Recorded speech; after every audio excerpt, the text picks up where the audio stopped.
Hey everyone, welcome back to the Encouraging Words for School Counselors podcast, and welcome to 2022. I'm Matt Fleck with Inspire Success. Despite all that we're going through in this country and across the world, I'm keeping a positive, optimistic attitude about the new year. Truly. You can call it naive, but I'm really hoping for the best in 2022. It's a sentiment that was reinforced by an op-ed I read over the past weekend from Stephen Lyons from the Chicago Tribune. It was called A Love Letter to Our Imperfect Nation. In his article, Lyons details the many ways he has been frustrated with America over his 66 years of life, but he ends with a statement that, despite it all, the U.S. has blessed him with, quote, the greatest gift of all, one that is so uniquely American, hope. The hope that we can be better, that the future is bright with possibilities, that even I, as equally as flawed as you, might at last do something that is worthy of the potential that America promises, even in these most troubled times. If you're a new listener, welcome. Just so you know, the Encouraging Words for School Counselors podcast features short stories from school counselors about funny or touching experiences that we've had with elementary, middle, or high school students and families.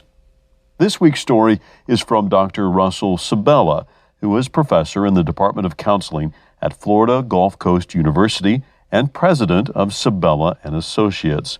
Dr. Sabella is well known for his technology boot camps and the many articles and books he has written or co-authored related to school counseling. He's a hero and guru to many in the school counseling area. Before all of his fame, though, one of Dr. Sabella's early jobs was as an at-risk counselor for about 100 students with whom he did peer helping, small groups, play counseling, and even what was a new exercise at the time, leading his students through a ropes course experience. And I said, oh man, this would be pretty cool for the kids to do. It was about social emotional development, really getting them to tap into their potential. I did have one condition though. I said, well, I needed the school resource officer to come with me. And luckily, this was a guy who was also a mentor to the kids. He was not a, be careful or you'll get arrested kind of guy. He really wanted to help the kids. He was there for them. And so he and I and he was bigger than me. He was a big guy and towered over the kids, but real friendly.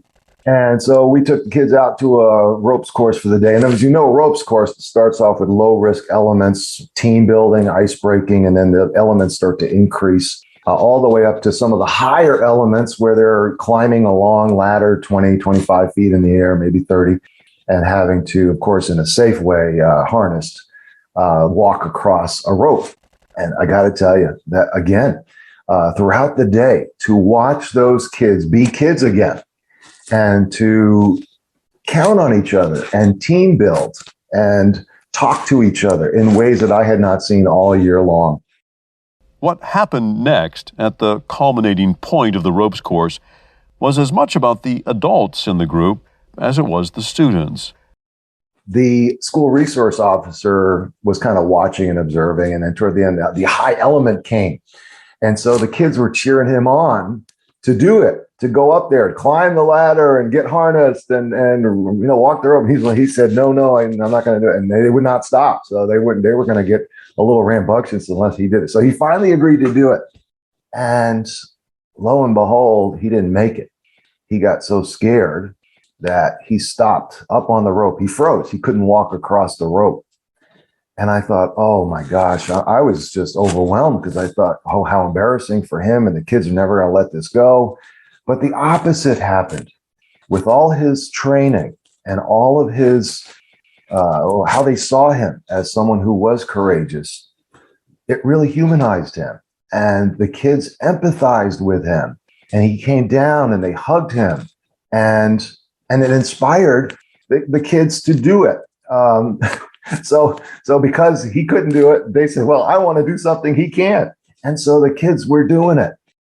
What strikes me most about this story is how the students connected with the resource officer and his fear, maybe because he appeared to them as being a regular human being, someone who's approachable, not just an adult or authority figure, but someone perhaps like them who wasn't perfect in every way. They were on an even playing field. they all had never done that before. And then, so they were all facing the same level and new kind of risk.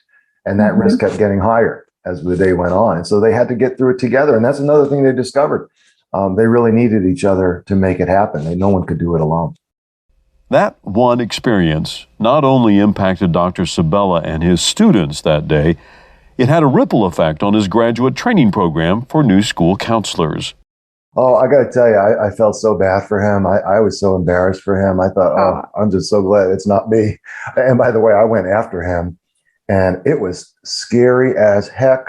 The only reason I could make it was I was trying to imagine that my house was on the other side of it. It was on fire. My family was in there, and I had to go and save them. That's the only thing I could imagine in my head to get me across that ropes course. And by the way, that was such an impactful experience that for almost 2 decades now, we have incorporated a full day ropes course in our group counseling class. So all of our students have to go through that for an entire day before they graduate.